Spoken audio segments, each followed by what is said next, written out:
A supervisor is challenging other city leaders to stand by their promise to keep San Francisco as a sanctuary city when Donald Trump becomes president. Mr. Trump has vowed to deport 3 million illegal immigrants when he takes office in January. In San Francisco, there are an estimated 44,000 illegal immigrants. KTVU's Tara Moriarty tells us how David Campos is now asking the city to spend millions to help undocumented immigrants who are facing deportation.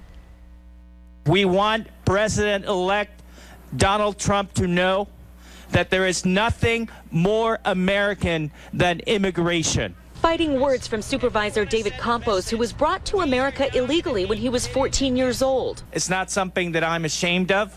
Now Campos wants other immigrants to feel the same way. He's asking the city to allot $5 million to help immigrants fighting deportation. The money would pay for about 3 dozen attorneys and other staff from the Public Defender's Office and community-based organizations. It is a shame that there are 1,600 people in detention proceedings right now in San Francisco and thousands more around the country who don't have a right to a lawyer.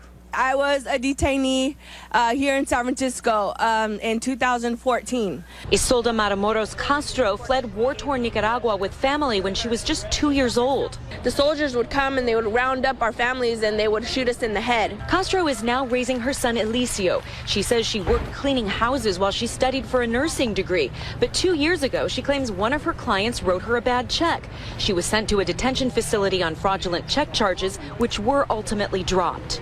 I had a suicide attempt in there, I'm not gonna lie, and I also became very sick, had several panic attacks. Castro says she doesn't want what happened to her to happen to anyone else. I feel sympathy for it. There's a lot of bad things that go on in the world.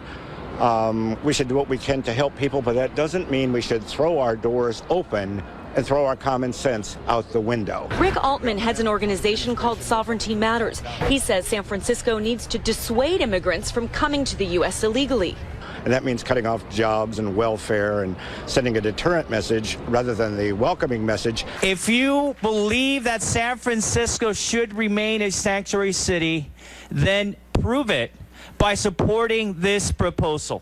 Campos' proposal follows in the footsteps of New York City, which already has a similar law on the books. And the mayor's office has said that it will review Campos' proposal, but reiterated that San Francisco is a sanctuary city and has already allotted $4.3 million to immigration-related legal services. In San Francisco, Tara Moriarty, KTVU, Fox 2 News.